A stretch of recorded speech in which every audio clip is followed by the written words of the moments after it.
अस्सलाम वालेकुम क्लास। उम्मीद है आप सब खैरियत से होंगे। आज के इस लेक्चर में हम कुछ न्यूमेरिकल डिस्कस करेंगे। फर्स्ट प्रॉब्लम है a copper wire having 2.6 millimetre diameter carries current of 50 ampere. What is the magnetic field at the surface of the wire.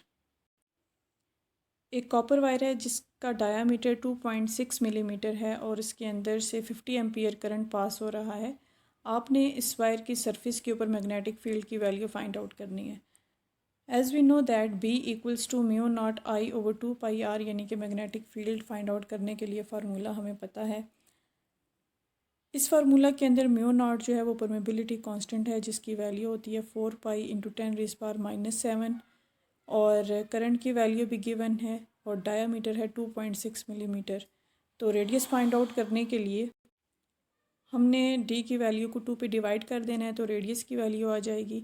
इस फार्मूला के अंदर सारी वैल्यूज़ को यूज़ करना है और B की वैल्यू को फाइंड आउट करना है और B की जो वैल्यू आएगी वो आपके पास होगी 7.6 into 10⁻³ Tesla.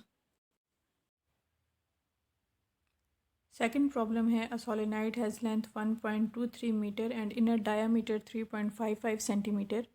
It has 5 layers windings and having 850 tons each and carries current 5.57 ampere. Find B. एक सोलेनॉइड है जिसकी लेंथ 1.23 मीटर है और इनर डायामीटर 3.55 सेंटीमीटर है।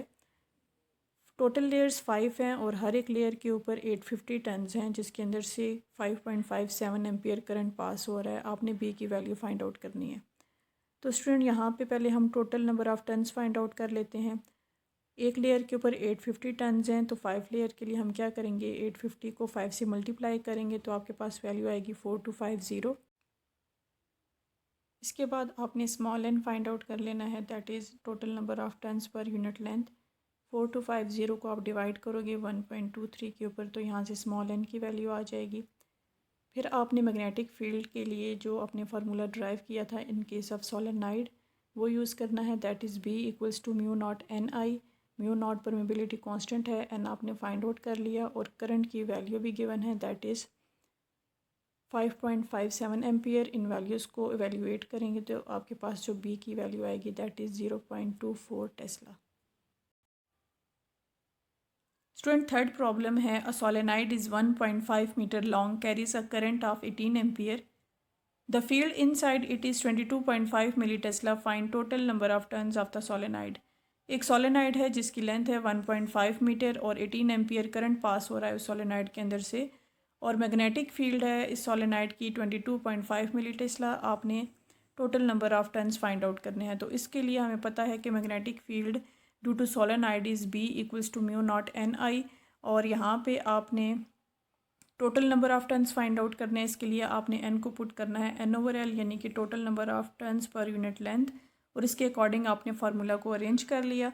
जब आप सारी वैल्यूज़ पुट करेंगे और इसको कैलकुलेट करने के बाद जो टोटल नंबर ऑफ़ टर्न्स आएंगे आपके पास वो इक्वल होंगे 1493, यानी कि उस सोलेनॉइड के जो टोटल नंबर ऑफ़ टर्न्स आएंगे वो 1493 होंगे।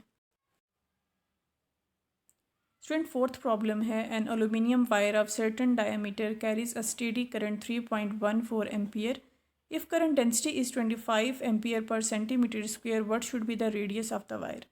एक एल्यूमिनियम वायर है जिसका एक सर्टेन डायामीटर है और उसके अंदर से करंट पास हो रहा है 3.14 एम्पियर और इस वायर की जो करंट डेंसिटी है वो 25 एम्पियर पर सेंटीमीटर स्क्वायर है। आपने इस वायर का रेडियस फाइंड आउट करना है। तो स्टूडेंट हमें पता है करंट डेंसिटी इक्वल होती है J equals to current per unit area और वायर का जो आपके पास एरिया होता है वो πr² के इक्वल होता है। यहाँ से आपने रेडियस को सेपरेट कर लेना है और जब आप फार्मूला को अरेंज करेंगे तो आपके पास वैल्यू आएगी I/πj√. सारी वैल्यूज़ को यूज़ करें। करंट की वैल्यू भी गिवन है, करंट डेंसिटी गिवन है, पाई की वैल्यू कांस्टेंट है।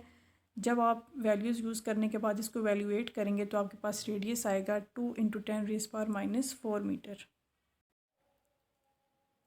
फिफ्थ प्रॉब्लम है a current of 4.82 ampere exist in a 12.4 ohm for 4.6 minute.